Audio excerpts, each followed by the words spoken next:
I know, right? Yeah, I It's told you. see a face, especially when everyone's been trapped in the house for, a while and everyone's working from home. So it's good to see that there's real human beings, right, through Zoom as much as we can. But some of you guys already know me. So I see Hobby Millionaires are already on this meeting as well. You guys have tuned in. That's awesome. And for those who haven't met me before, hopefully it's okay that I kind of tell you a little bit about myself. Um, my name is Bonnie Laszlo, also known as the Real Estate Hobby Millionaire. I've been doing real estate, as a hobby since 25 years ago, whenever I was in college. So I pretty much found my passion in real estate pretty early. So I was able to become financially free at 23 and first million at 26. So, I want to, answer questions that you guys might have, as well as let you know what my journey kind of looked like.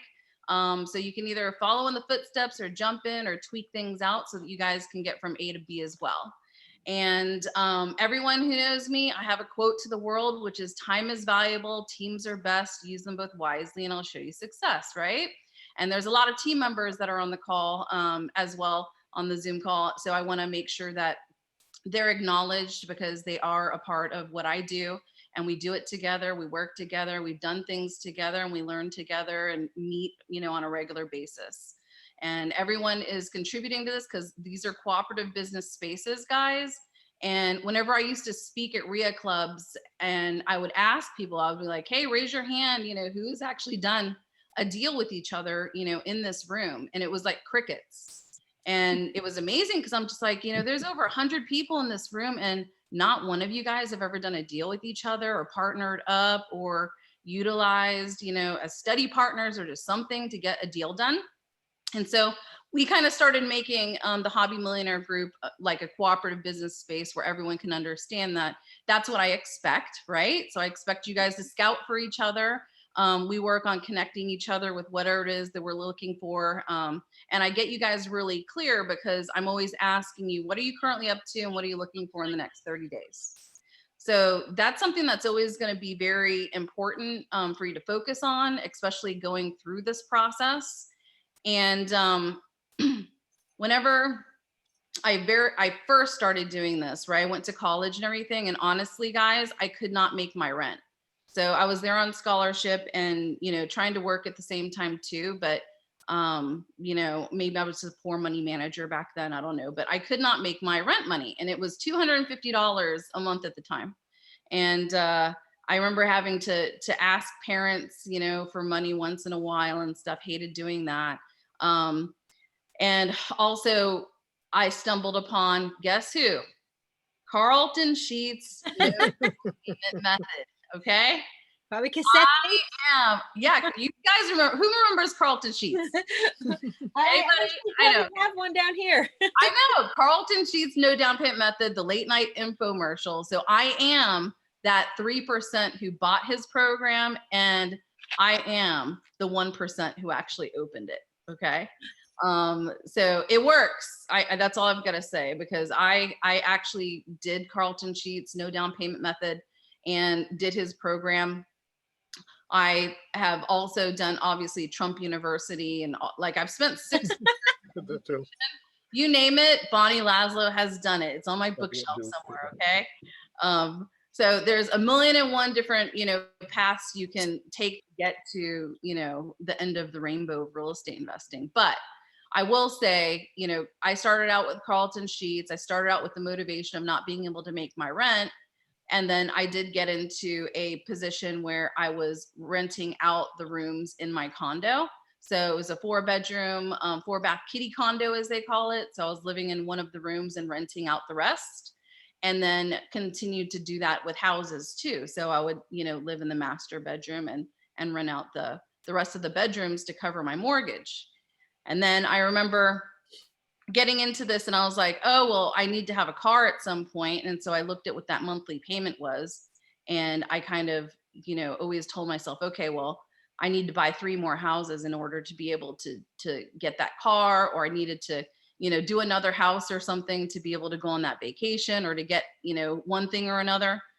But the ugly matter of my first deals comes from, let's say, the ugly house business. So I had to clean those nasty houses.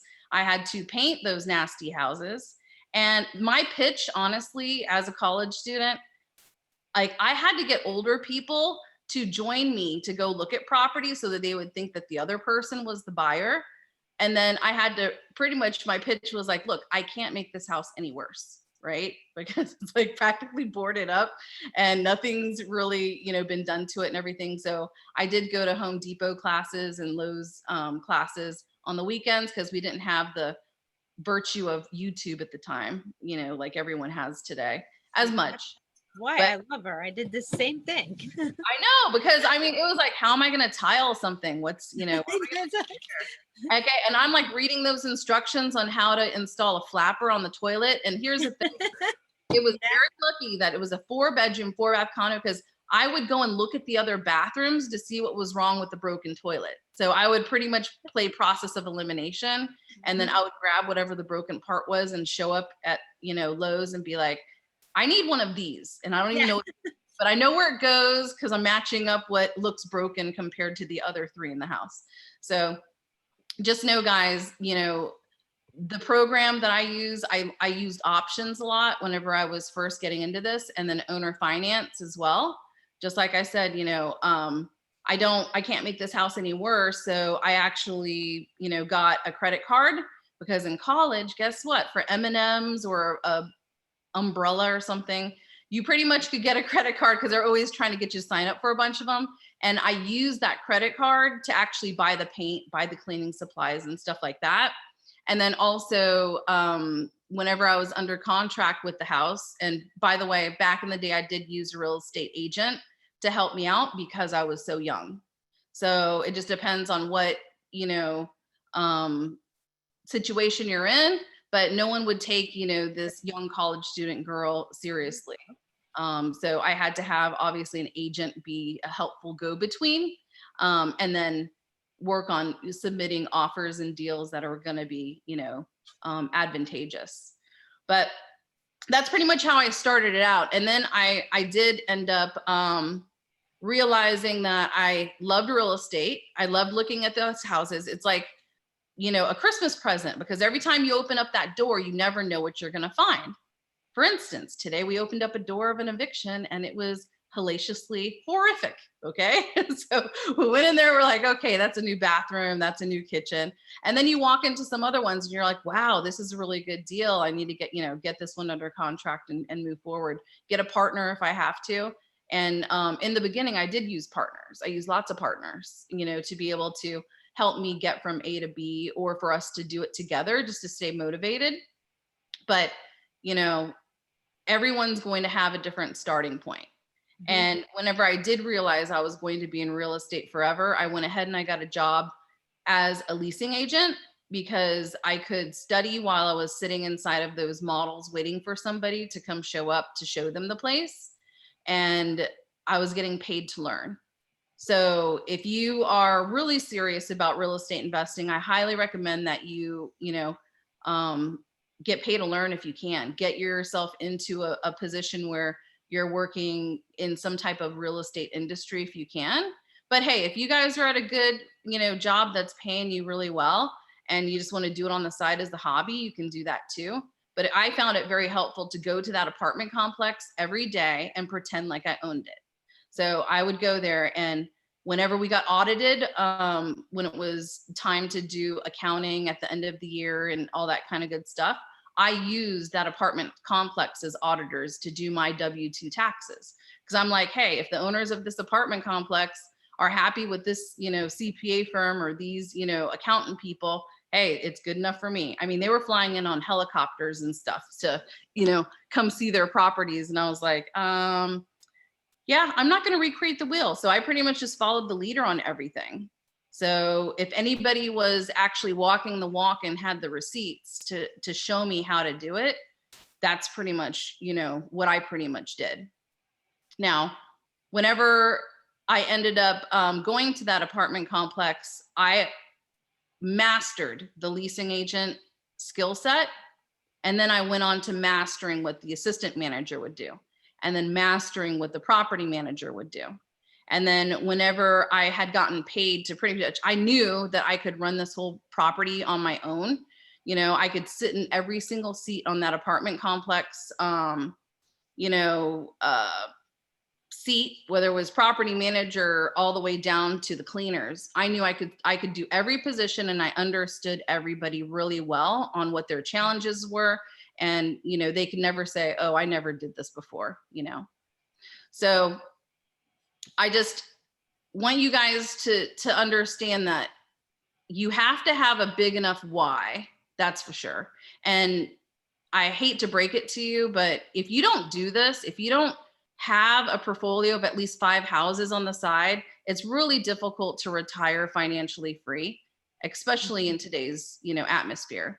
You know, it's very important for everybody. You know, inside my book, I tell you guys, you know, try to do 5 units a year, do at least 5 units, because that's an extra $1,000 a month that's going to be coming in.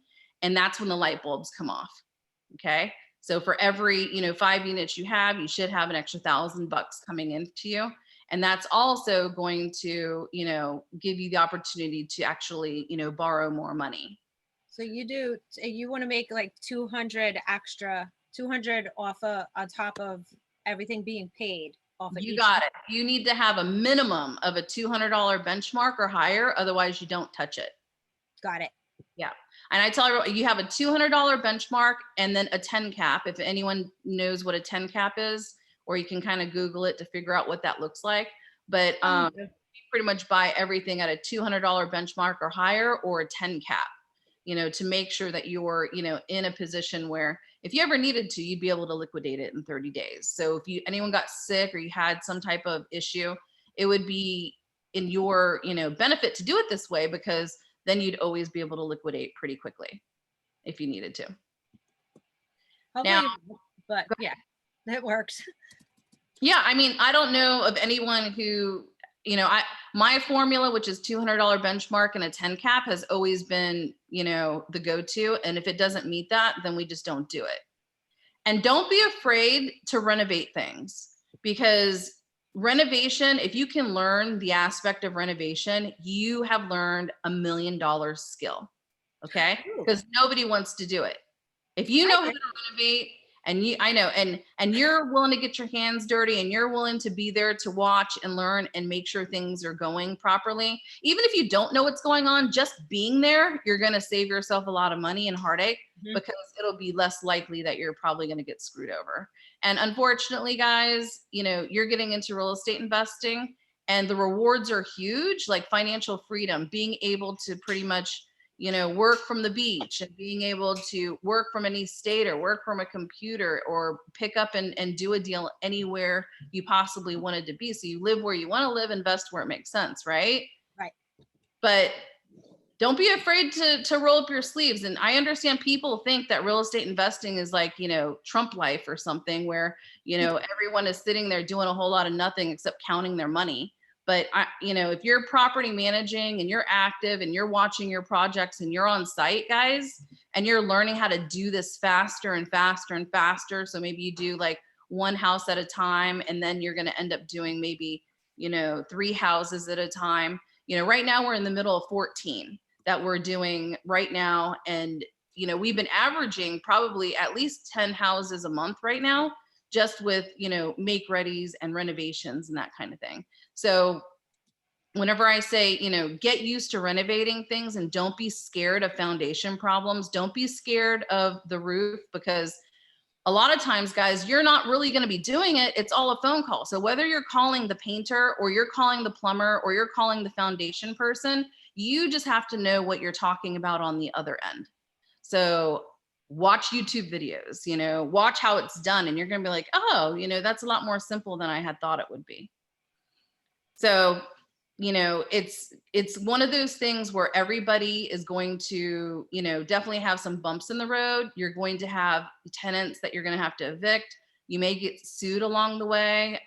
You may have contractors that run off with your money. But let me tell you what, okay? It is worth it in the long run, because those things are just parts that come with the business. There's a system to follow. There's an exact way of handling these things, because this is going to really change your life and the life of your family and anyone else that you will let look over your shoulder. Because there's so many investors who keep this too close to the chest. They don't want anyone to see what they're doing. They don't want to, you know, educate competitors in their market and all that kind of stuff. And there's plenty for everyone, I promise, guys. And it works out as long as you're, you know, walking the walk. You make the offers if you want deals. Because I hear people are always saying, I can't find deals, blah, blah, blah. I'm like, okay, how many offers did you make? And, you know, obviously there's the problem, right? And if anyone is scared about, oh, there's too much work here, well, then have a contractor go out there and get bids and stuff, or find out how much that stuff costs and say, hey, you know, we only pay $3,000 to get a roof done. Who is available that can do it now in between their retail roofs, right? Because although people may charge $15,000, $10,000 to do a roof, they may be able to squeeze you in on their downtime because you're giving them, you know, something to fill in, or you're giving them something that has a little bit of leeway time. It's not something that really needs to be done right now. And I explain it to them. I'm like, even the HVAC guys, they're all licensed, the plumbers too. I'm like, look, I totally understand if you're doing your retail projects, but guess what? I've got a stack of tickets here that I'm going to give you that you can work in between your stuff, you know, and, you know, give us a bulk rate price. And that's going to save you a lot of money too. Right? Yep. Do you have a specific question or anything that we wanted to kind of go in, you know, about things? I know I'm kind of rambling about just generalities, but does anyone have anything specific or anything you want me to talk about? Because I can talk to you about everything under the sun. Yeah, I know. That's why we love having you here. Let me see. I know pretty much mostly a lot of people, besides there's Matt asked, how long do you keep rental properties on average? That's a great question. Okay. So everyone asked me this question. Now, this is my answer. I am not going to expect you to wait a decade or 10 years to collect rent to be able to get that money you can get today. Okay. So it's up to you, but definitely if you can get 10 years worth of rental money, whatever you're clearing and stuff, remember how I was saying like $200 benchmark, right? Yep. So if it's $200 and let's say we're just getting 2,000 a year on it, right? So if you're pretty much going to, you know, do this for, you know, 10 years, it's 20 grand. So I want you to understand that you're going to sell it and you're going to buy 2 more. So anything that you're going to do like that, it's up to you, because some markets are like 5 years, some are 10. So if you're comfortable and you can bank some money to where you can reinvest that money into 2 others, you're going to sell that property that pretty much has about, you know, 10 years worth of rental profits, let's say, in it, and you're going to sell it off, and then you're going to reinvest it and buy 2 more. And that just depends on, you know, what stage in real estate investing you're in. If you're not in growth phase anymore, then you don't need to be as aggressive. But if you're, you know, kicking back and you're at the end of your, you know, investing career, and you just want to kick back and loan money, or you just want to kick back and have pretty houses, you know, you can do that too. But I will tell you this. So Curtis is on the line too, and Adina's here, and Patrick's here.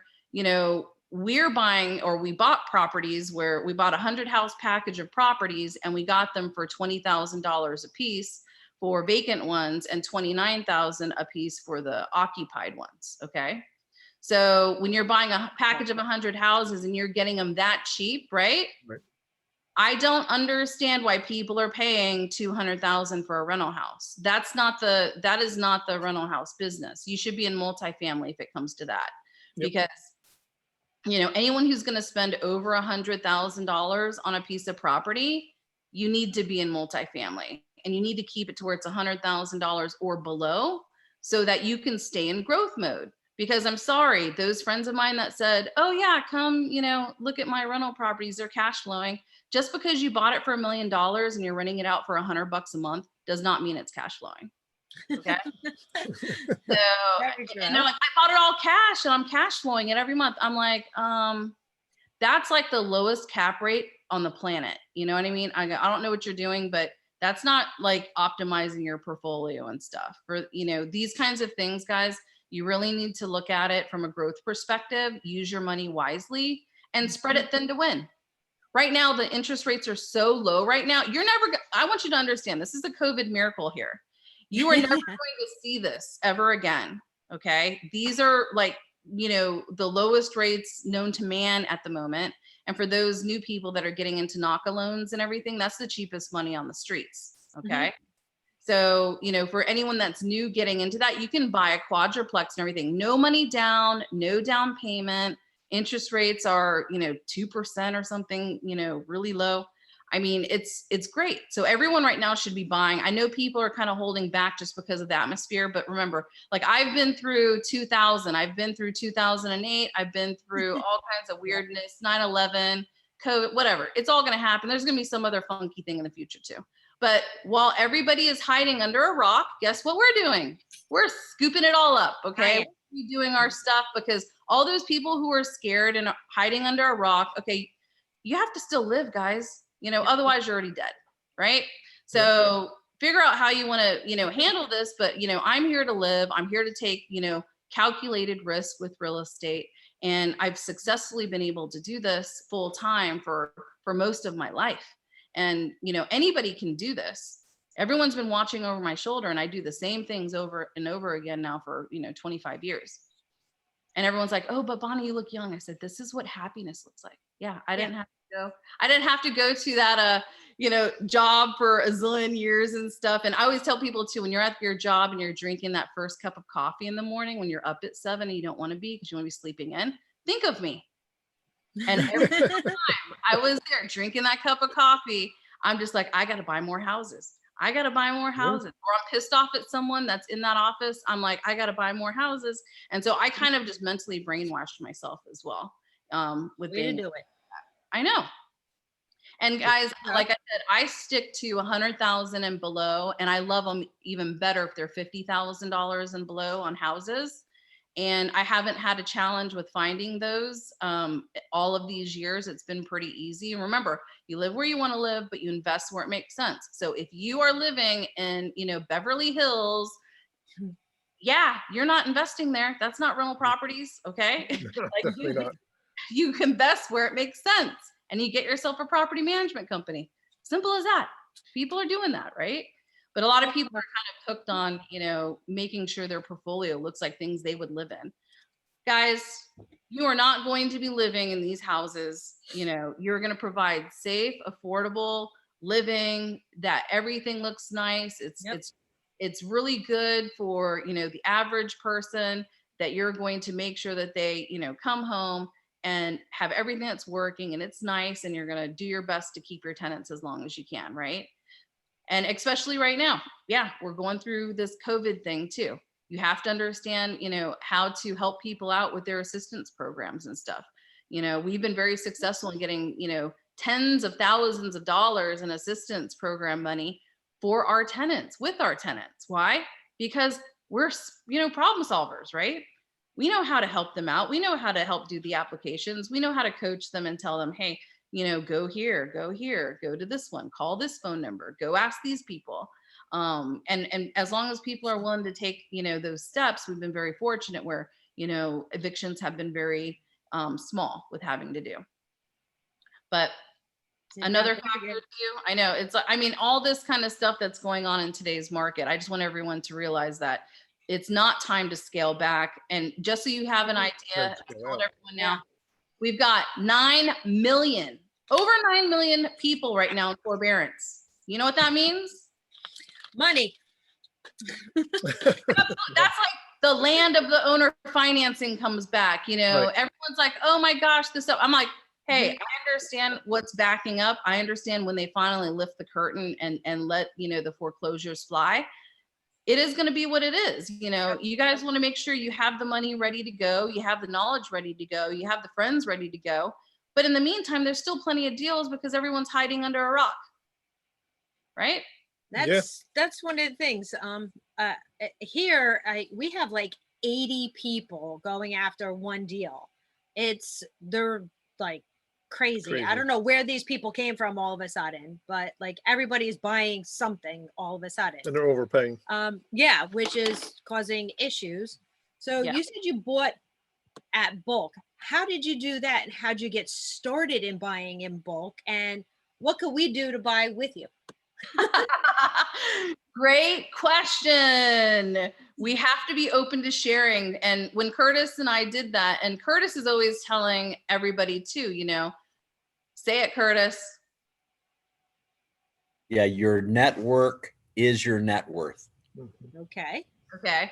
So obviously, I also teach everybody whenever you are making offers on property, you're always asking, do you have any more? Uh-huh. Okay. And so this particular person started off with having a couple that were on MLS. And then we asked if they had more, and they gave a little bit. And then we figured out who they were, and we realized they had a lot more. And so we asked for all of it. And then that's whenever Curtis comes into my office, and he's like, can I talk to you about something? And I'm like, yeah, what's up? And he's like, well, I kind of have this opportunity of 100 houses, but I need some help. And I go, what does help look like? He goes, well, I want you to partner in with me. And I'm like, well, what does that look like? And he's like 50-50. I said, all right, let's do it. Because the thing is, Curtis has been to the Hobby Millionaire meetings since day one. He's Gen 1 in the North Carolina market. And then we've also done it over in like Florida and in Texas. And, I've been in Ohio and South Carolina and Georgia, so I've been like all over the place. But he is a person who was showing up to the meetings all the time, contributing, being helpful to people, and taking instruction, right? So whenever, I tell people, make sure it meets the benchmarks, make sure you always ask these things, and see what comes along. And obviously, if any deal is too big for somebody, come talk to us, right? Or if there's something that needs to be done and you don't have time for it, or it's broken, or you're really close to blowing your budget and stuff, and you really need to kind of take it over the finish line without losing any more, like stop the bleeding, like come talk to us, because we're professionals. We've been doing this for a zillion, couple decades, right? And it's, to me, it's, I've gotten up to about 500 units myself. So the onesie twosies and helping out, people going from 1 to 5 houses is kind of what I really love, because you guys eventually, after you get over 5 houses, you don't really need me anymore, right? But the people who are at 0 to having those 5 houses, that's where you really need the help, and you need that helping hand to get you over, the threshold. And after that, you get more confidence, you have some stuff, you got some credibility. And then, yeah, could I go ahead and push, rich friends of mine's money around, all day long, and, do all that kind of stuff and do that kind of real estate investing? Absolutely. And do I do that? Yeah, for some.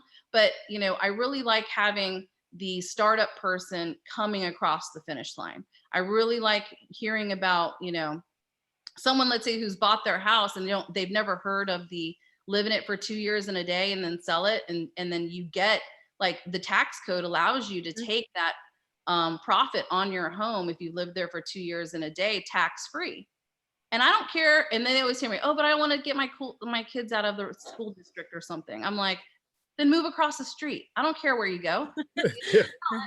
Right? And you move across the street or whatever, or maybe you just don't want it bad enough.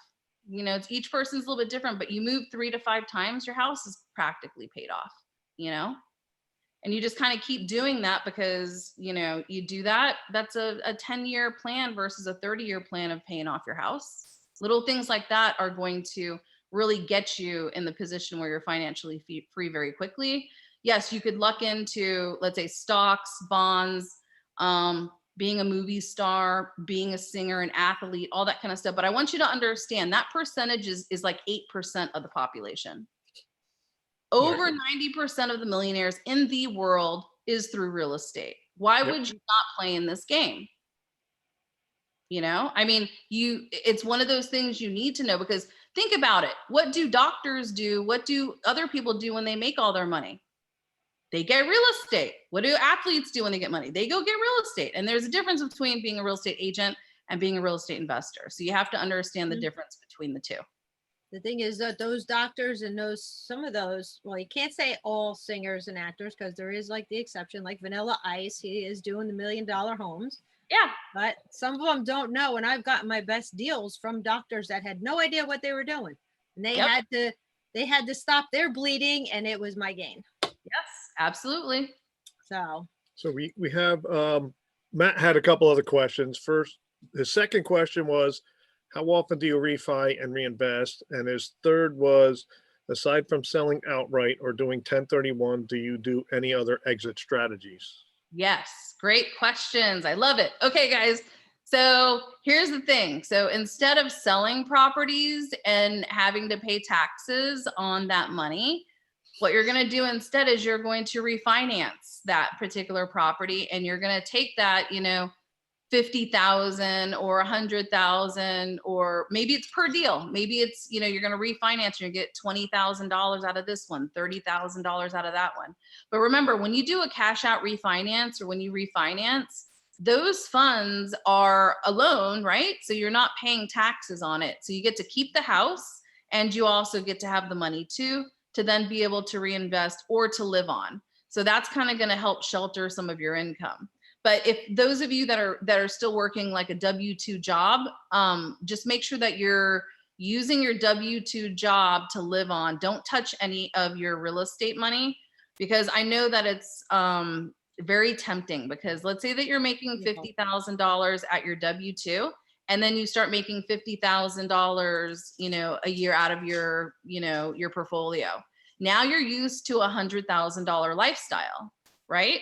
Like, I don't want you guys to do that, because I want you to be very, frugal until you actually get financially free, to where you're actually going to use refinance money as your income versus, doing the ordinary income and having to sell it and pay short-term capital gains and all that kind of stuff. Okay. But if you have to do it, you have to do it. That's fine. But I just want you to know what you're going to strive, to get towards, because it's going to be very important with your growth methods in the future. And then with exit strategies too, guys, hey, you need some money, the lease option. Yep. yeah. Yep. I have taken, like during 2008 and stuff, the lease option. They want to get out of their house because they're underwater or whatever, and they haven't paid the bank for a year. We took $15,000 down on lease options, and took that $15,000, and then they were able to move into a different house. And then we pretty much either rented their house or fixed their house to, sell it, rent it, keep it, whatever you want to do, or release option it out too. So you guys can do it that way. Do you do seller financing to other people yourself of your properties? We do, in a different way. We use trusts. So I don't know how well versed you guys are in trusts, because there is a way, and I'm not going to, give legal advice because I'm not an attorney. Okay. But I will tell you this, you guys should learn trust, because whenever, I kind of learned about, was it President Kennedy? Something happened. Someone drove off of a bridge and someone died and everything was A-okay kind of thing. Like, you guys need to learn what that structure is. Okay. Because whenever you have trusts involved, and let's say you put that vehicle into a trust and something happens, well, the only thing in that particular trust is now a, destroyed vehicle, right? Right. And you kind of can put your properties in different trusts, and you can have different structures. You can have trust stacking, LLC stacking, LLCs and trusts owning each other. You got all this like lovely stuff you can learn about. Oh yeah. With planning. Yeah, this That's that's another topic. conversation. Yeah. to talk We'll have about, to come back another day for that. That's But another night. if you do owner financing, I highly recommend, in my opinion, that you do it through a trust, so that you can then give people options on beneficial interest and stuff like that, because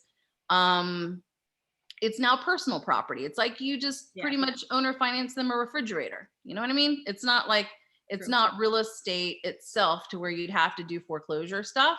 It's more of a demand letter, and your attorneys who do this estate planning and stuff can easily obtain those beneficial interests back, or house, power of attorney and stuff for you for stuff like that. Because you can even have, verbiage in whatever documents you're doing, where if for some reason, X amount of payments are not made and stuff, that this particular, option vaporizes. Right? Yeah. True. Are all your houses is it just single family houses, duplex, quadplex, or do you have like bigger apartment complexes? So I started off with houses. So when I started off with like the condo thing, and where I was living in one and renting out the other ones while I was going to college. And then I started getting houses and doing the same exact thing. And then from the houses turned into like a quadruplex or multiple houses. And then I ended up buying an 8-unit apartment building. And I remember the appraiser was like, "What are you doing?" Because it had barbed wire fencing around it. Okay. Fabulous. Yeah. And then I ended up doing a 30-something unit apartment, complex. And then I ended up doing some 100 units, and I ended up doing like over 150 unit apartment complex that actually had a HAP contract on it. So HUD was depositing monies that were going directly, into our bank account and everything, to the tune of like $32,000 or something every single month. Nice. So, yep. So that we did some of those types of things. But yeah, like I said, I got up to 500 units myself, but I really right now, I love at least the market that's in the Carolinas right now, in North Carolina, and also in Florida, because of course, we're in Florida, we're homesteaded there, but we also, have a secondary up in North Carolina. And I liquidated some assets in Florida because you can purchase houses for, like you said, like the $20,000, $30,000 a house. Who's not going to liquidate, stuff in Florida to go buy 2 to 3 more houses over in a different state, right? So with those particular, numbers, that's pretty much what determines where I go. Like I said, you live where you want to live, but you invest where it makes sense. And, that's, I'm not going to, kick back and play golf every day or something because I love real estate, but I love the numbers. And whenever you find houses that are the same price per unit as an apartment complex, you should be buying houses.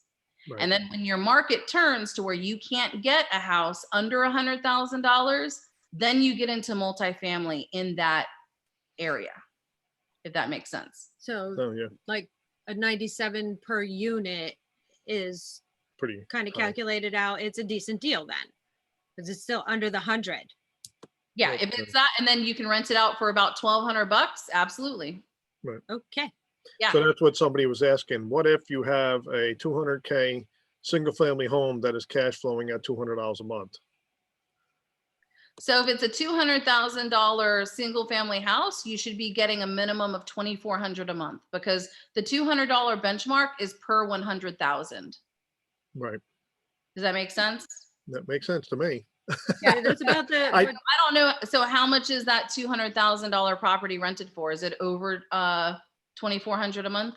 I don't know, John. Well, with the market the way it is, I mean, mortgages payments are pretty low. I think. Yes. Like so 300, you'd be paying. So he's saying no, cheap John. Right now. John M asked the question. John M is saying yes to your question. Yes, he's making, I guess, $2,400. Well, I guess it's renting at $2,400 a month or more, so he's getting $200 cash flow. But it should be getting more than that if he's at $2,400, because the main thing is just if you're spreading your 100,000 out. Like I'd much rather you have, like, say, 2 $100,000 houses that rent out for $1,200 to $1,500 a month, right? Because that's going to bring you in $2,400 to $3,000. Versus a $200,000 house with, let's say, a $200 mortgage, but you're renting it for, $1,500 a month. So do you have a price point? That's the difference between bringing in $1,500 a month or $3,000 a month. Do you have a price point for cash flow per door that you go by? You have to have a minimum of $200 benchmark per door, right? Or higher. That's what you can have. But you should be at a 10 cap. And so you have to calculate the 10 cap, because there's a thing called, so obviously if you have a W-2, Uncle Sam takes money out of your paycheck, right? Yep. Always. So I explain to people, Uncle Sam has a brother. His name is Uncle Tim. Uncle Tim is the person who takes money out of the investor's paycheck, okay? Out of your rents and stuff. So Uncle Tim stands for utilities, taxes, insurance, and maintenance, okay?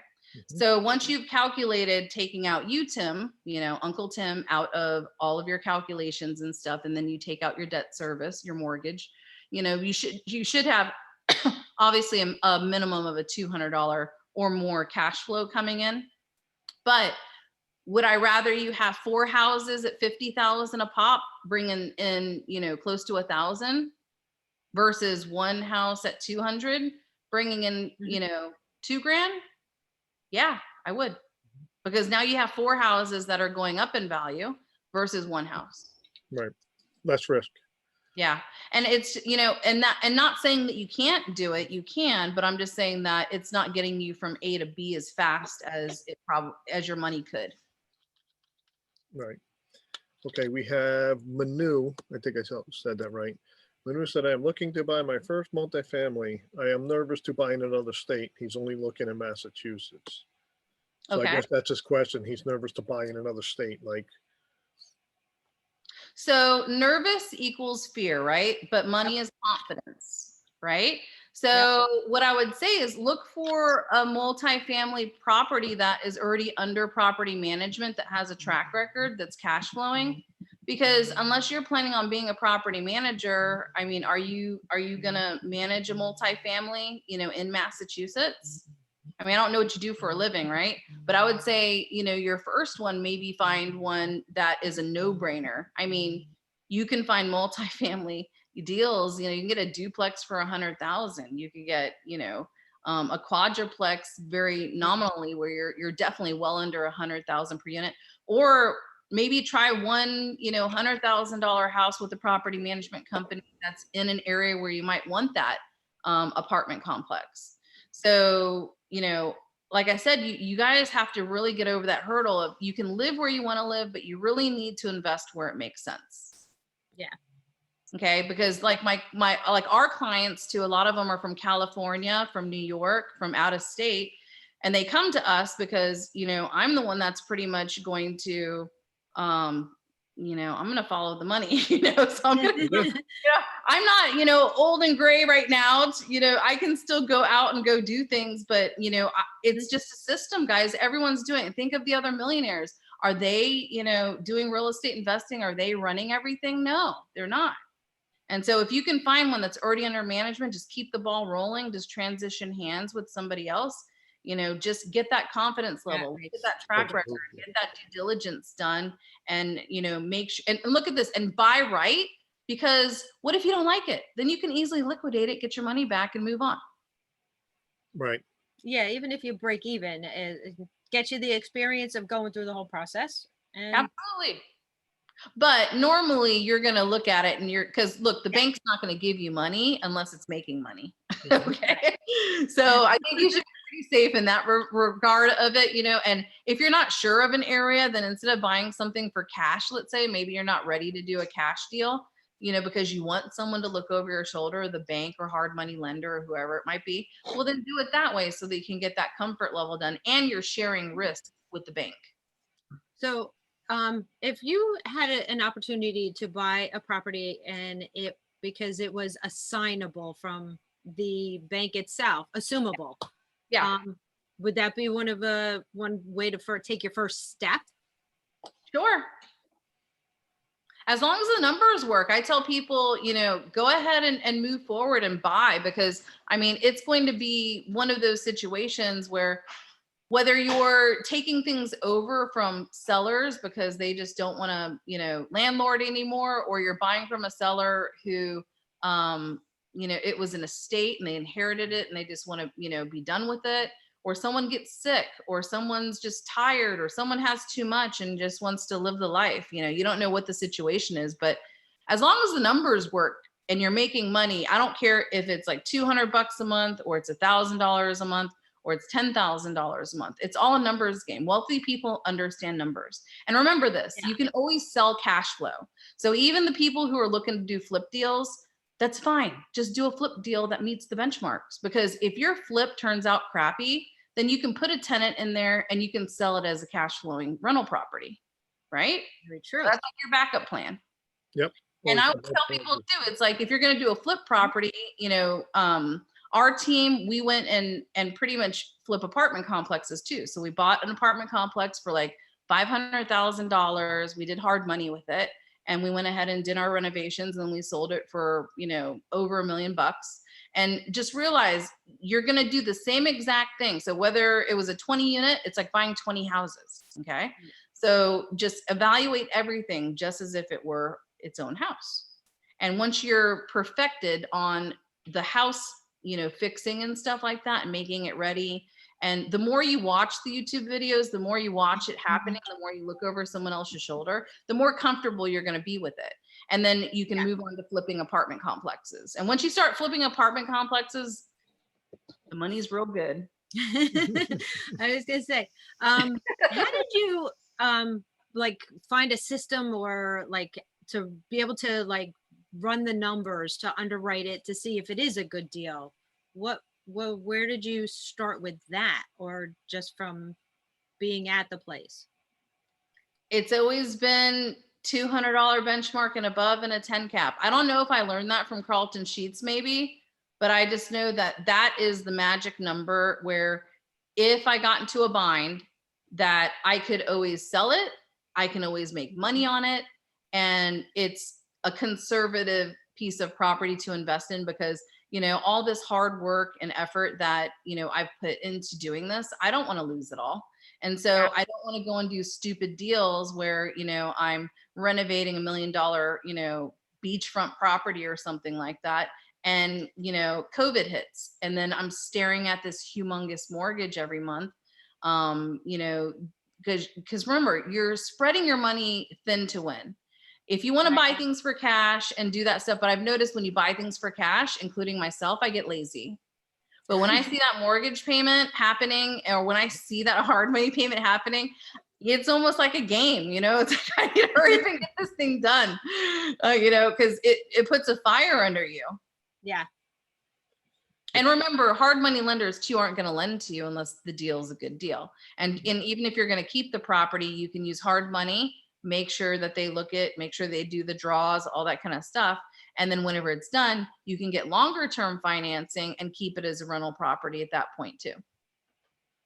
Right. So with hard money though, a lot of people are very scared to go hard money, especially on something, you know, bigger. Yeah. What kind of like terms or things, you know, for people that are new with that's never used hard money, what did they like say to you, throw at you that might have scared you away from them or brought you to them? So obviously the scary aspect of it is the money's due in 6 months. Okay. Yeah, that'll do it. You know, and it's like, I want you guys to be scared. Like, I don't want you to look at this as being a hobby that you can just nonchalantly, you know, start and never finish. I mean, 6 months, that's a long ass time. Okay. You can get that done. I think 6 months should be pretty, you know, standard. If that's your only focus and that's your only project, and you're there every day and you're babying it and you're watching it, maybe you're painting alongside the painter, maybe you're the helping hand with the carpenters, maybe you're, you know, you're kind of checking in on it on a regular basis, at least on the weekends, right? Or after work. You can get it done in that period of time. And that magic, it's due in 6 months, should be scary to you. But I do want you to look to see if there's an extension clause in there where you pay a couple points and you can extend it out, or you have one extension to extend it out another 6 months or another 3 months or something, so that, you know, in case something does happen, you don't, you know, lose the whole deal, right? And then it's kind of good sometimes if you guys get partners, right? So you're not the one man show. And as I say, you know, time is valuable, teams are best, use them wisely, I'll show you success, that kind of thing. You know, if I get hit by a bus, my team can go ahead and finish things out. You know what I mean? Like they know how to do that kind of stuff, or they know how to call upon somebody else that would. And another thing with hard money lending, I think that might scare people, is 15% interest. Whoa, yo, Oh, back in the day. back up, back up. I hope that still ain't happening. 10% interest, yes. But understand this, guys, 15% interest is less than 50% with a partner. Right. And besides that, if you're doing it in 6 months, Yeah. it's not 15%. So just kind of look at that kind of thing too. It depends on how comfortable you are, but in the beginning, if you need to do something with someone and you want to do hard money, because hard money will look after that deal to make sure that obviously there's money there in case they get it back. But I would say that the interest rate scares people, the short fuse scares people. The thing I like about hard we froze again. The thing that I like about hard money, I'll give you the honest truth, is they can close in 7 days. And Yes. especially whenever you have a track record and you know what you're talking about and you can verbally say something to someone, like I can even talk to private money or I can talk to hard money and say, look, here's what the numbers look like. Here's the portfolio of houses we've done. We've got paid off houses as collateral. Here's money that you have, available. Fund it in 3 days. You know what I mean? Because anyone who's wealthy can do the due diligence, can talk to the closing attorneys, can look on public record and see what is being said is true. You have to know how to package that together, right? So with a hard money lender, you're going to do the exact same thing. And when you go through the first time, then you're going to do it the second time, third time, fourth time, fifth time, and you're going to develop that relationship with that hard money lender to where it's going to be very easy for you to pretty much, get a lower interest rate with them and get the money faster. With hard money, because I know when we borrowed, we actually borrowed the extra to make the monthly payments. Yes. Would you suggest that, or yeah. do you think having it on reserve? Absolutely.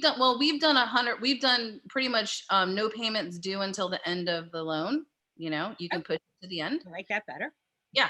And you can, because otherwise they're like, then I'd have to find another place to, put the money. Remember, money is confidence, guys. If you have a scope of work, you have you got 3 levels of contractors deep on each trade. Okay. You have, done this before, you've got a track record and stuff. You should be able to get, 100% financing. They do all of the renovation stuff for you. And they postpone the payments until you're done. But in the beginning, I do like you having that monthly payment because it's a reminder to put a fire under your, behind so that you get it done faster. Right. Put a camera crew on it too, and that'll do it to you too. Absolutely. Absolutely. And they're done that once. Accountability. I think accountability is a big thing. Yes. It puts pressure on you to make you more successful because you're being held accountable, not only just by a money person, but other means, so if you don't want to fail. Yeah. So nobody does. Remember, these are your track records. And when you're doing these, document everything, and make sure that people are, that you're in good communication with your hard money lender to let them know what's going on. And, I think that, more communication is better, even if it's a simple email, just so they hear from you. Because remember, you're looking to build a lifelong relationship. You're looking to connect with people. Like in this group right now, like everyone's doing this, this is, you're not going to just meet each other tonight and never see each other again. You're going to be on these calls. You're going to see each other in the field. You could be helping each other out, connecting with lenders, connecting with resources, asking each other, hey, who's the lender that we haven't blackballed this week? So I mean, yeah. Yeah, hey, you did business with this person. You're gonna have a lot of third-party credibility going on, and you just want to make sure that you guys keep that cooperative business space alive and clean, and keep a very clean space. And if there are challenges going on, talk about those challenges so everyone can learn from them and everyone knows how to maneuver through them. Because if you guys have a problem that pops up, someone's got taken for a ride from a contractor, it's month 5. And they're not totally done, like everyone can help and jump in and at least emotional support, give guidance to say, okay, this is how we're going to get it done in 30 days. Right. Right. That's what we like to do. We help other investors, people who are new, even some experience who run into a problem. Yeah. If they're new ones and they are iffy with contractors, ask us how to find them, or we send our contractors there to help you get it done so it's done right, and you can work with them and talk with them. So really, like what you says, I'm not going to hold them captive. Oh, they're all mine. Yeah. No, everybody's got to eat. If you need contractors, and this is the way I teach everybody, any state, any city, if I need a plumber, I'm going to go stand in the plumbing aisle of Home Depot and Lowe's until one shows up. Okay. So people go to Lowe's and Home Depot to shop for supplies. I go there at the contractor pro desk in the morning, okay, when they're getting all their supplies and everything, and I'm shopping for contractors. So if I come in, like if I were to come to New Jersey and I wanted to do a project, I would probably spend a couple of days at Lowe's and Home Depot stalking people out, getting my team together, getting quotes out. I know how much things, work out flat rate with what we do. And, you can find contractors that way. You can also get them off of Facebook. You can get them, off of a multitude of different ways. And especially the groups, the real estate groups, ask, hey, who's the painter of the week, who's available, who can do it for this price, and, see who comes along to get it done for you. That works. My uncle taught me one thing though, when looking for contractors, which I just want to share with everybody. You're absolutely go to Home Depot and Lowe's, but go there in the afternoon or late morning and see which contractors you don't want to hire, because they should have had their supplies and been on the job already. Yeah. Another way is if you go in the evening, because those are the guys who are done for the day, picking up the supplies for the next day. So you can do it first thing in the morning or in the evening, like right before the store closes. I used to meet my guys at the pro desk in the morning because I wanted to make sure they were getting supplies by 9 o'clock. And we still have our supply runs right now are between 9 and 10 o'clock, because they can be on the job site at 8, assessing what they need or talking with tenants or whoever, and get the list together, be shopping at 8:30, get their stuff together, be in the line, between 9 and 10, and check them out. And we use Home Depot and the text to confirm method, right? So I can see everything they're buying. I can make sure I take off the beef jerky and the energy drink and the tools. So can't be buying those on our account. They're like, oh, I'm sorry, but I mean, those are the systems that you're going to want to use. Text to confirm with Home Depot for me has been wonderful compared to Lowe's, where they just weren't sending receipts over to us. So that method has been a godsend. And shopping for contractors that way, you can do it in any state, anywhere. And, I mean, and making sure that you get your prices down so you don't get taken for a ride. Yeah. Lowe's, we have, actually, if you're a member of Central New Jersey Real Estate Investment Group, when you become our members, we got a deal worked out with Lowe's, and you do get the emails from them, but you get your additional 2% off when your bill comes in on top of your 30. percentage off when you're at the registers. So that one's we've kind of been working out with them, and they deliver for us. So we just send the order in and they're done. Yep. My dad used it a lot too, because they give VA discount or VA discounts and stuff like that. So it's really good. And then there's some things obviously that's over at Lowe's that you don't have over, at Home Depot. So I mean, you're going to be using these interchangeably. Exactly. Oh gosh, no, I forgot what I was going to ask. All right. Well, somebody put a question. Kelly put a question.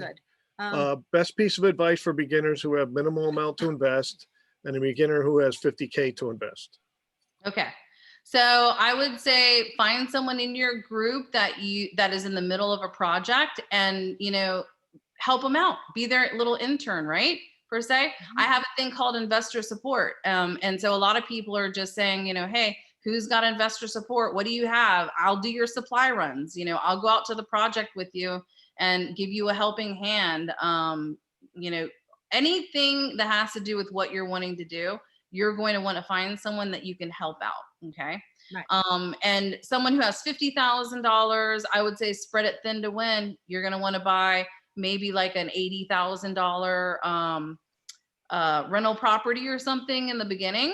And with that, you can spread the money, because 20% down, let's say, so it's 20. So let's just say that you're going to buy 2 of them, right? And then leave the rest of the money in your operating account. So get 2 rental properties, some multifamily if you can, but at least a minimum of 2 if you got 50 grand, and get those ones up and going in the beginning, and buy them with tenants in place. Look for some turnkey rentals. That way you don't have to pretend that, someone's going to say it rents for $1,000 and then you try and do it, and you can only playing devil's advocate here. So where do they find these deals? Where you at? Yeah. Where are you at? Oh, we're all over. So we're in Florida as well as North Carolina. in South Carolina. I mean, Kelly was Kelly asking. was asking. So we're asking Kelly, where are you located? Where are you looking?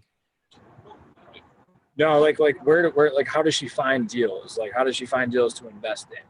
Oh, find the deals. Okay, great question. Everyone's always asking this.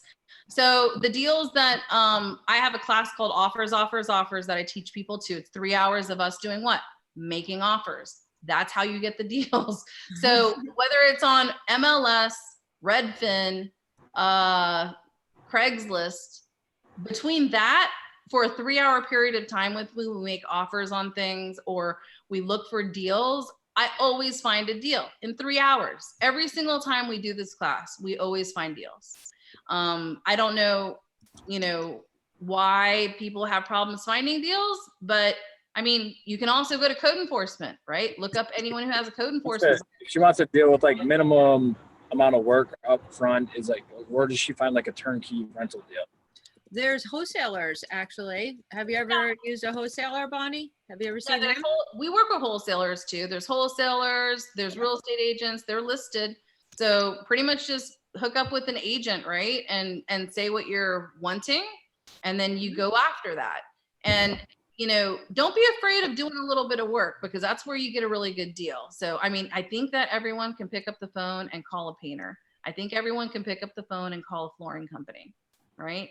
So, yeah, you can get a turnkey rental with tenants. Then, in MLS, we just pull, there's a box you check, all properties that have leases on them.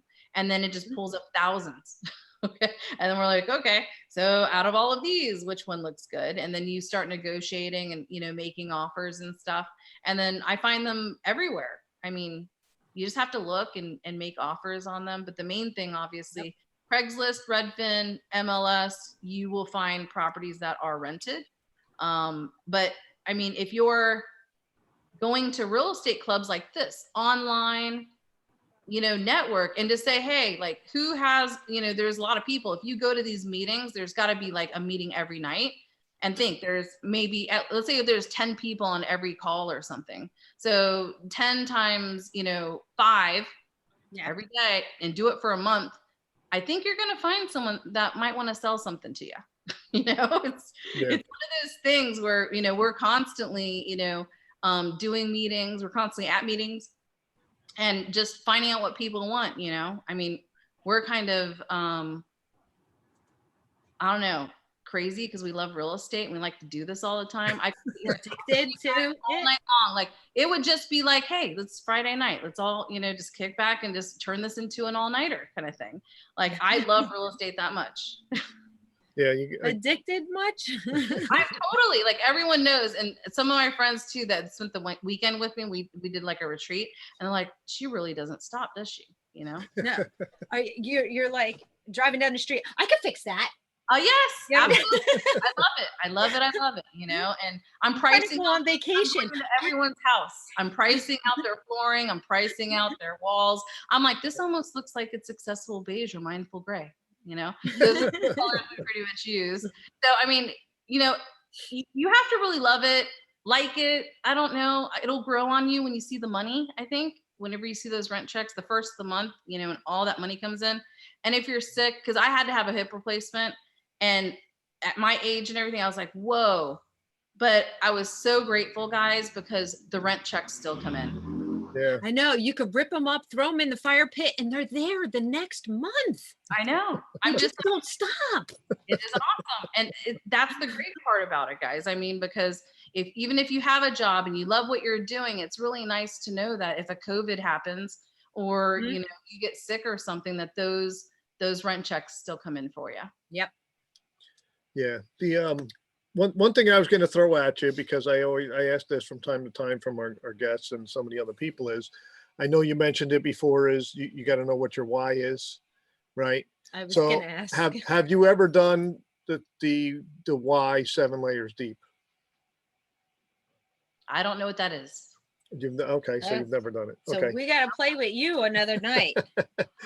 It's really to find out what your true why is and what my you're true behind why it. is that, honestly, like, my parents grew up fighting about money all the time, right? And I hated hearing that. And then I really like, because I know how to make money with real estate in Mhm. almost any market. I've been in a zillion different markets, so I know it's not just like a bubble, you know? And I like to eliminate as much financial suffering from people that I can, because I know that if you guys get 5 properties and you have those rent checks, it will eliminate some financial suffering. And Mhm. for you to be financially free enough to know that you always have a place to live and you have enough money to keep the lights on, you know, and something happens, like, and you have food on the table, no matter what, if you do, you know, have some kind of, you know, illness or something, that kind of freedom is worth the price of cleaning a toilet and painting a house and taking a call in the middle of the night. So, you know, all that kind of stuff. My why with all of this has been, you know, I remember what it was like all too well.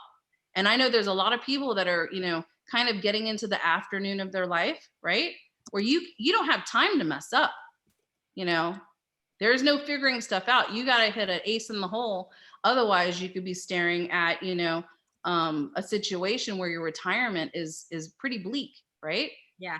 So if you stick to the conservative aspects of 100,000 and below, and making sure things cash flow and doing things conservatively like this, I mean, you're going to win. I mean, there's just no way. I mean, and worst case scenario, if you really suck at property management, then you hire somebody. Mhm. Yeah.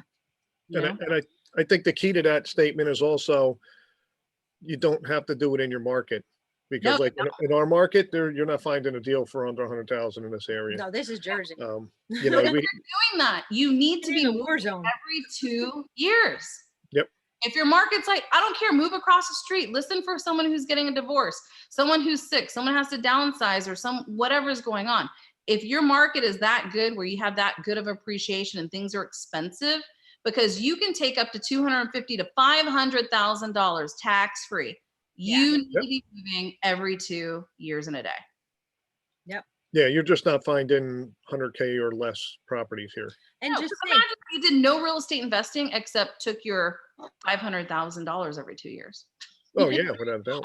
Think you could live off of that? I don't know. I mean, if Oh you yeah, why couldn't you? I mean, most people are making how much on their job? You know, 50K or 40, less. 50. Yeah. You what I'm know, saying. If they're doing that, then move every 2 years. Take your 250 to 500,000 tax-free money, and at least do that kind of real estate investing and live in a nice place, and just keep, you know, reinvesting the funds into your, you know, living situation, or put half of it in your living situation, put the other half in rentals. It helps you to clean house too, doing that. It does. You gotta you don't hold on to clutter. You won't hold on to clutter. That's for sure, because that's more you got to lug. True. All right. What other questions do you have? Because I know that we're coming up at 7 minutes until, you know, the hour is up, isn't it? It went pretty fast. We've gone till We're like you, we'll go on. 9:30. We're on calls with people from all over the world, and one we were on until I think 9:30 with our accountability coach that has his own contracting business in Florida. So Oh, wow. we've sat on hours and hours, because we like to make sure everybody's questions get answered. Yeah. So Plus, we're like you. will We tell love you it. So we this. just keep talking. You guys are going to have multiple companies in the future. And for new people that haven't figured out an LLC yet, I really would like for you to have an LLC that is like ABC Services LLC or XYZ Services LLC, because remember, you don't know which aspect of real estate you're going to fall into. And this whole naming your LLC, your name, remember, it's a limited liability company. Why are you going to put your name on a limited liability company? It's supposed to limit your liability. yeah. Okay? So stop doing that. That's your ego talking, number one. And then the whole thing of, you know, luxury property, A-class, whatever, LLC. Do you want to just put a target on your head right there? Just big target right there for the attorney to take your case, you know, pro bono? I mean, come on. So remember, this is a limited liability company, and some ABC Services or XY, whatever the initials of your kids or whatever it is. I mean, that service company could be cleaning toilets for people for all they know. And it doesn't need to sound like it has like $1 million of assets in it, because you're just setting yourself up for problems. Yes. So I will tell you that. So, And then you will end up having your own property management company, your own like marketing company, maybe a trustee company, maybe a rehab company. So there's all kinds of different facets you're going to end up having, and just having the word services in the first one is a good way to branch. Speaking of liabilities, somebody had mentioned you're buying the supplies for contractors to do work on your property. They get hurt, it's your responsibility because they became your employee. Have you heard this or a fear of being sued by it? I mean, you're signing a 1099, W-9 Yeah. relationship with them, right? Yeah. Okay. And then you're issuing work orders as if you're a customer. Yep. I mean, what employee is issued like a work, you know what I mean? Like work orders at different houses with different people. You get a W-2 also. Yeah. So. Yeah. So, I mean, it just depends on what you're doing and how you're, structuring it. But I mean, we buy supplies like HVAC systems over at the HVAC system warehouse, but the contractor will call it in and tell them what it is they need or whatever. And so we'll, accounting will pretty much call and pay for that. But then they'll pick it up and they'll deliver it, to a multitude of different people. But we also use, like, using contractors in the group. They've done work for you. They've done work for Billy on the road. They've done, you know what I mean? So I don't think they would be your employee unless you were taking their funds and negotiating the prices with the other, customers, with them. That's what I said. Yeah. Well, I like to know how much they're spending on supplies, Yeah, we see too, because we'll see what's going on there, but we also have specific supplies that they need to be purchasing. So they're told, X, Y, and Z, but as for the fittings of plumbing, like, I don't know, that's their part that they need to know. But as for, the type of ceiling fans we get for make readies and the type of paint that we get, because we do get 5-gallon buckets of paint for like $40 a 5-gallon bucket versus $150 a 5-gallon bucket at Home Depot. Whenever we get that kind of stuff, we tell them what kind it is, and then they'll go get it. And the pro desk there knows us and how we do things and our text to confirm. But yeah, I mean, they are charging their labor just like anybody else. Yeah. The material shouldn't matter where it comes from, whether it's through them or through you. Because or if they're sitting on the job site. Yeah. Right. So I was going to ask you, because I know you were talking about multiple companies. How many companies do you have? Because we know you are involved in different areas of real estate. Well, if I were to answer that question, I'd have to kill you, but.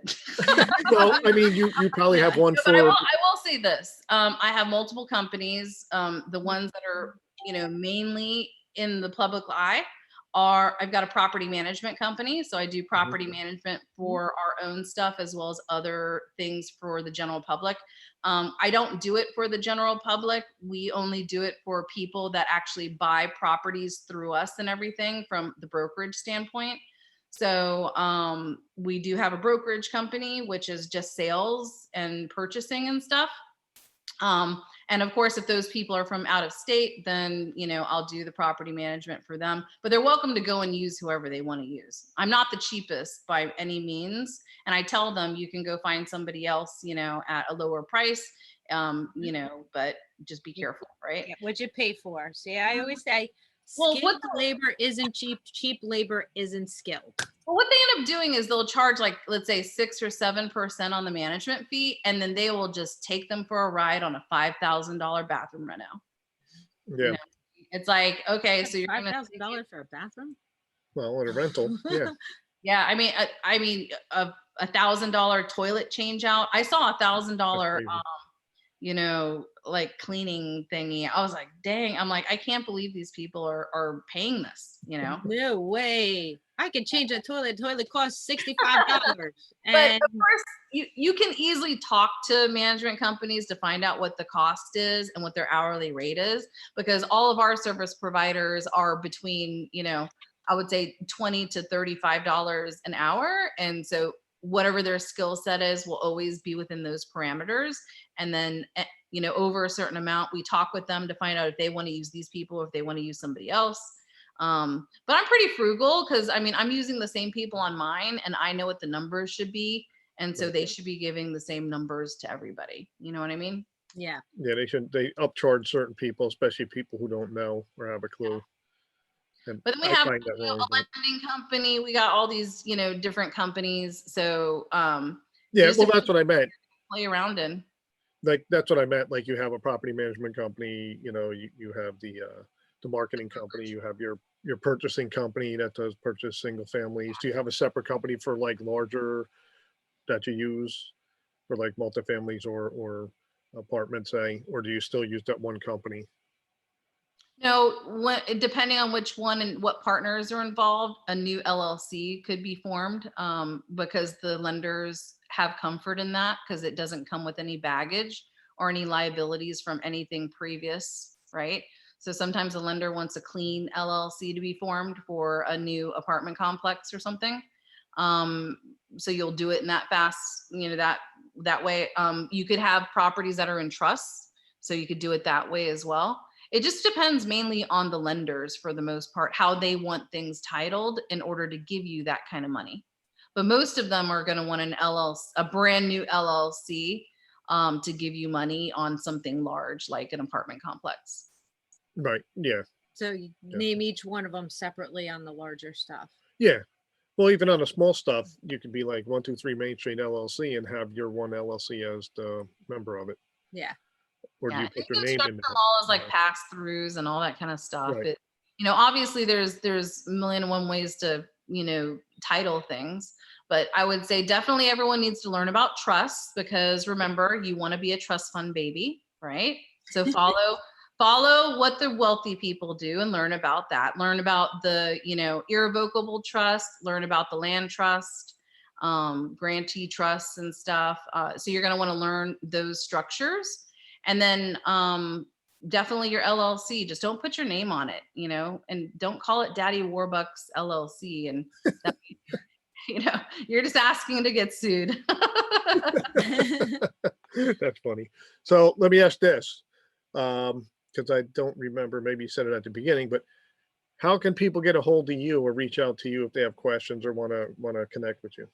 Well, There's on my number name right there is my actual cell number. I don't know if you guys can see it, but No, it's not showing the whole thing. it's not showing the whole Yes, it thing. is. Put your glasses on, honey. Is the From whole where thing I'm at, it's not. It cuts off the left. But you guys can text me. It's 352-226-3535, and I'll put it inside the chat too. But 352-226-3535.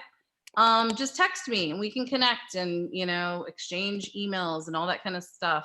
But we'll chit chat. I'm a human being. I'm not some person that's unreachable. I'm here. I'm in the game with you. I'm doing what you're doing.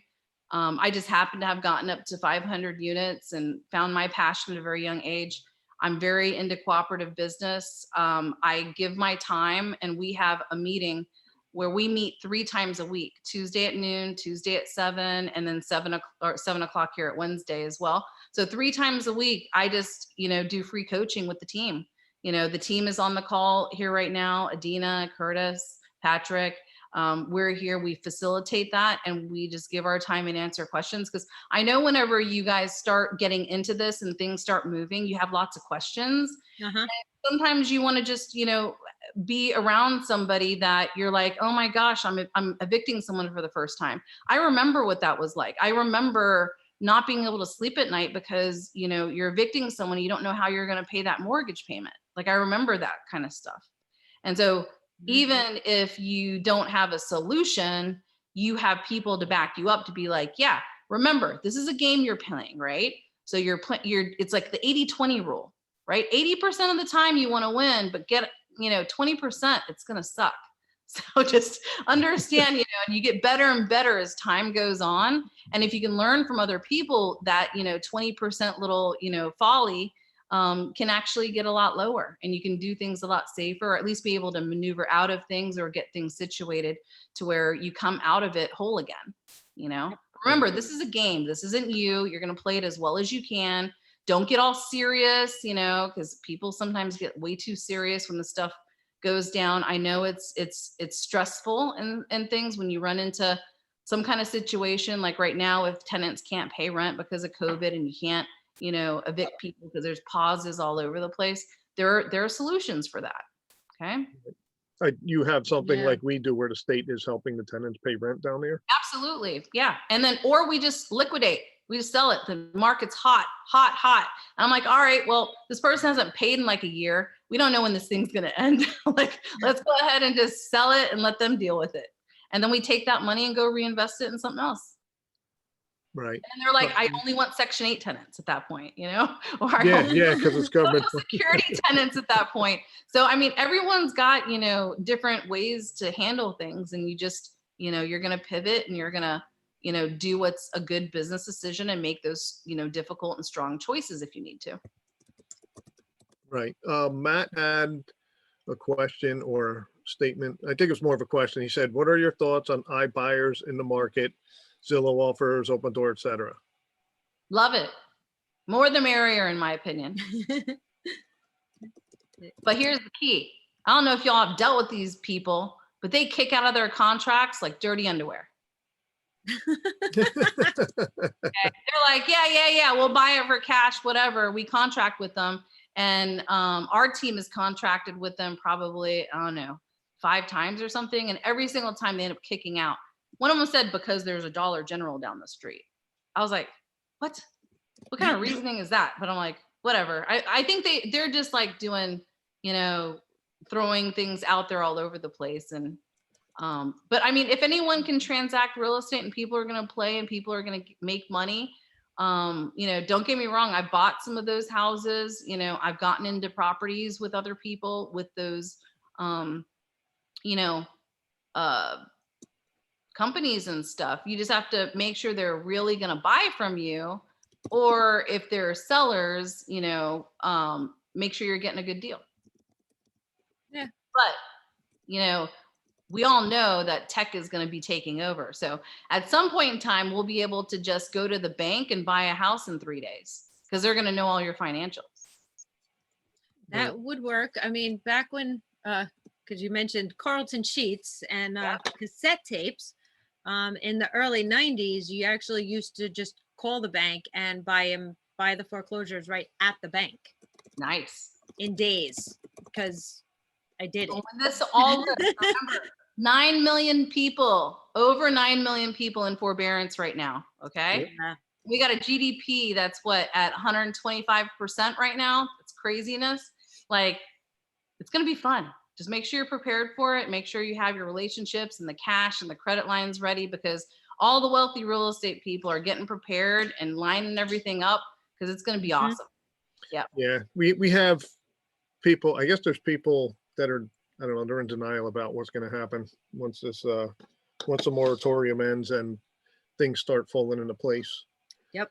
This is, it's going to be pretty bad for a lot of people. 2008, 9. Yeah.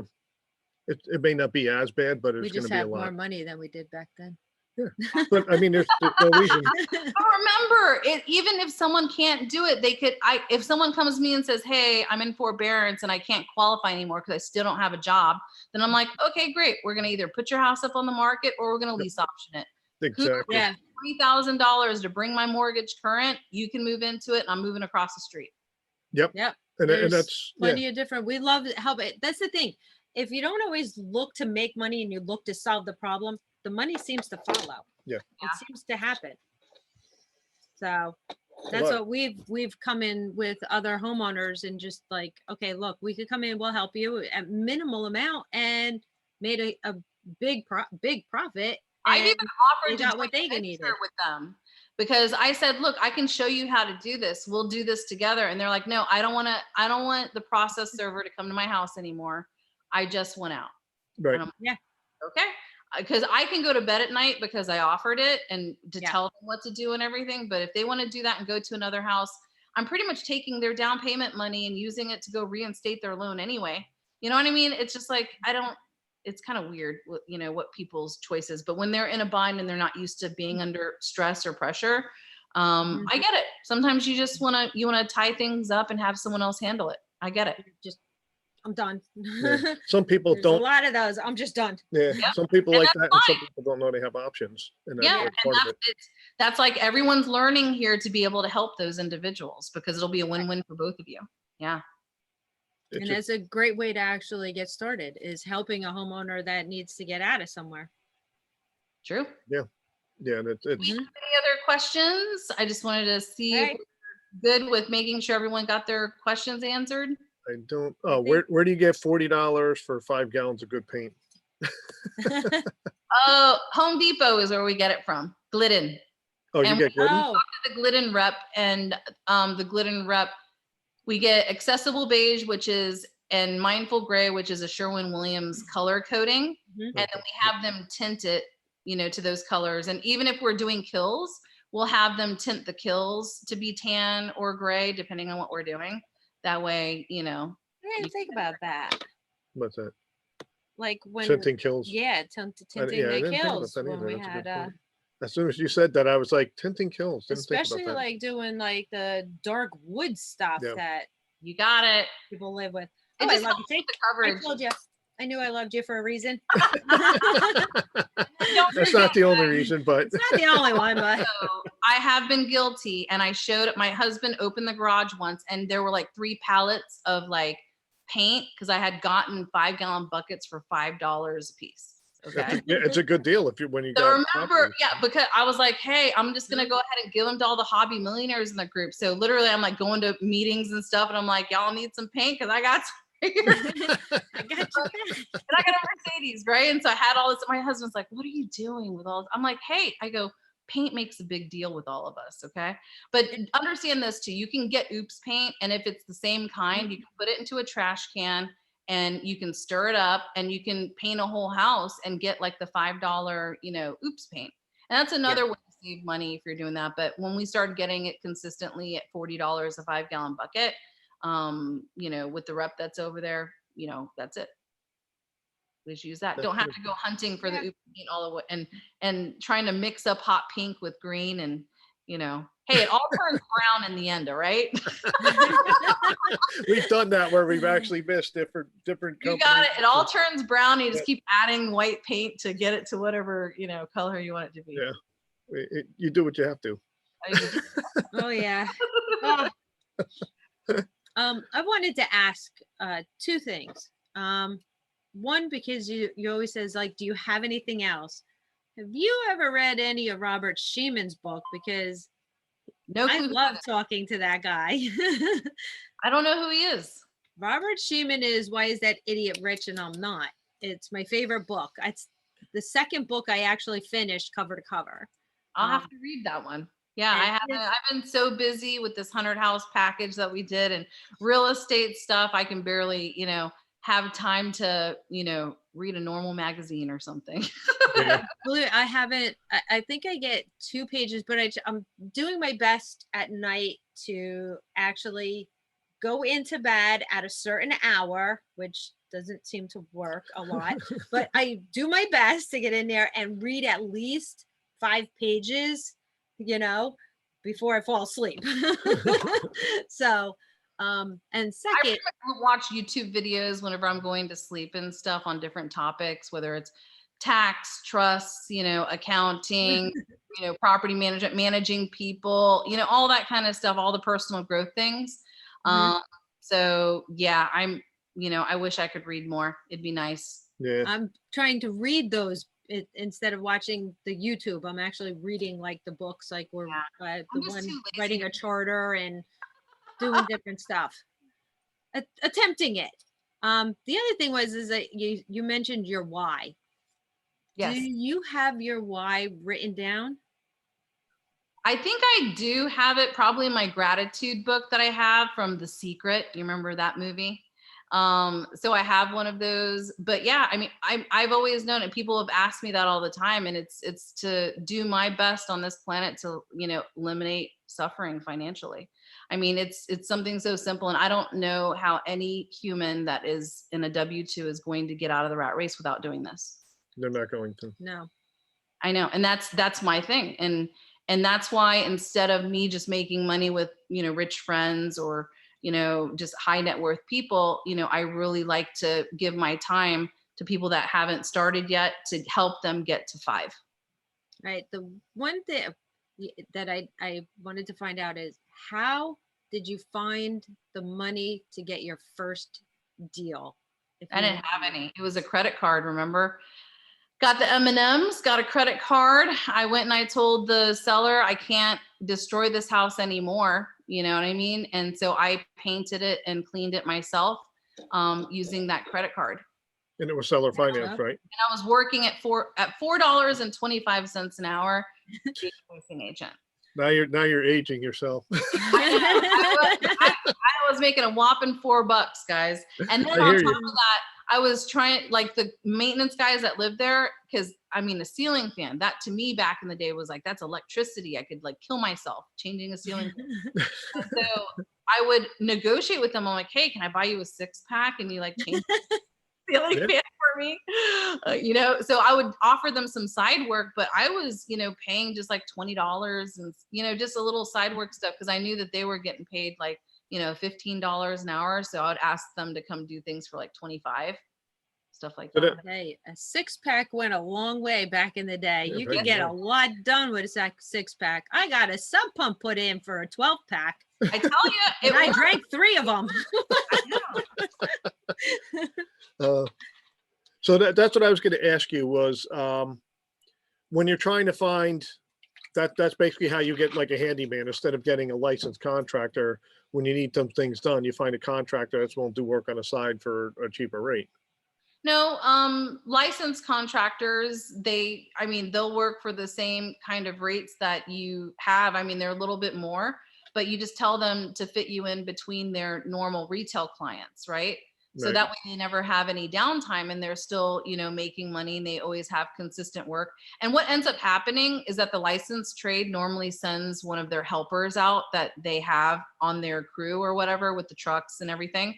Because I mean, honestly, does the licensed guy really need to totally come out when they're doing a sewer backup? I mean, they're shoving the snake down the hole with a cutter. Yeah. You know what I mean?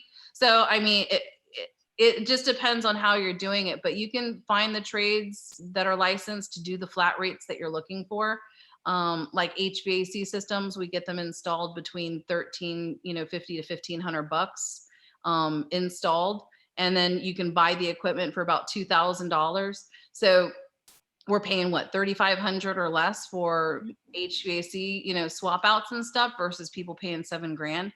Just remember this. I also repositioned apartment complexes and luxury apartment complexes too. And the budgets on a luxury apartment complex, I want you to understand, the maintenance supervisor there today probably gets paid $20 to $25 an hour, and the maintenance guys are getting paid between 15 to 20. Okay. Right. So those guys, if they're rolling around on their, golf carts and everything, you can give them your card, ask them if they want to do side work on the weekends when they're not working. And they might be open to that. Gotcha. Yeah. Didn't think of that. That apartment complexes are not changing out AC systems for $7,000 a pop. Right. No. They have to feed their families too. So yes, they do. Side work always works best. So is there any other questions? You guys can unmute and ask if you would like, if you're bashful and don't want to type. Or because you're afraid you want to type. No, or because you might misspell it, so, but ask your questions before we hop off. Anyone? Going once? Going twice? Okay, no more questions. Awesome. Thank you so much for having us and our group and everything, and, our team too. And I love, being able to connect and chat with you guys that are over in different states too. You're more than welcome to contact me. Like I said, my phone number is 352 636-3535. Just text me, text a smiley face in your name. We'll connect, we'll chit chat, see what you're up to, what you're doing, or if you have questions, I can hopefully, answer them for you. And it's one of those things too, kind of always remember your network is your net worth, right? Right. So you're Absolutely. going to learn, you're going to connect, you're going to utilize everyone, and don't be bashful with trying to connect everyone and asking for referrals and stuff, because you also want to be that go-to person where you have a Rolodex Mhm. or a cell phone full of people that you can refer out, right? She'll Oh, make yeah. Yeah. the Rolodex. And that's what I always So- tell people, build your relationships. Absolutely. That's what's key in this business, building your relationship. It's key in anything, but especially in real estate. So your final thought for the day, Bonnie? I would say, guys, don't hide under a rock. Get it done. Go out there and look at some properties. Remember, if you're at least going out there looking at things this weekend, go to some open houses or look on, Craigslist or look on Redfin, look online at Zillow. Just start looking at things. Start looking at things that are 100,000 per unit and below, including multifamily. Look for things that are 100, per unit and below, and kind of look, start looking at those numbers. But the more you guys touch, feel it, see it, remember, you're also not the average person, because who's on a real estate call, at 9 o'clock at night, chit chatting about real estate? Okay. You're a very unique individual. And for you to do that, you are literally in like a very, very small percentage of the population. So I commend you for doing that, and keep coming to your real estate meetings, keep supporting everyone, keep, learning. And buy real estate, guys. Just get it done. Get your 5. I want everyone to have their 5. Cool. That works for me. The other one, I didn't hear you mention estate sales. Yep. We went to an estate sale the other day, because this is what we do. Because I'm not looking to buy your stuff. I'm looking to buy the house. Yeah. But we actually found out that they were moving to the area that we want to start buying rental properties in, and he wants a boss. He just wants to manage stuff. He doesn't want to be the boss anymore. He sold his business and just wants to go. So you never know what you'll find at those places either. Not at all. I mean, it's great because estate, properties and stuff, a lot of time they just want to sell stuff and divvy it up. They don't want to deal with it. And yeah, they're great. They're a great way to find things. But like I said, knock on your code enforcement door. Those are really good too. Anything that's got a code enforcement violation on it. Sometimes those people are kind of, motivated. Maybe they don't have enough money to fix something, but you can, find some gems on that list too. Cool. Yeah, definitely. There's All many options out there. Many. Okay. So, Thank you, Bonnie, sure we've for coming taken on, your time. and thank your team for attending. Appreciate you coming on. Thank you all No very problem. much. Thank you for having us. We'll See have you to jump later. on your call Bye, again soon. everybody. It was nice Thank meeting you. everybody. Where's Harold? Harold Matthews, do not leave. He's still there, but I don't know if he's paying Yes, attention. he better pay attention. Harold Matthews, we haven't talked to you or seen you in a couple of years, and we want to see you. Can you please hop on? There he is. I'm here. Hey, Harold. Hi! Oh, it's so good to finally hear your voice. We were so worried. We couldn't get a hold of you. We've been trying and trying. Sal called me earlier Yes. during the webinar. What's that? Sal, I just Sal? called. Oh, Sal. he called me earlier. Yeah. I think I called you the other day, but I don't remember. Show I up guess, the other day. It should have probably about maybe a month ago. You called me. Okay. Got something down here that you wanted to talk about.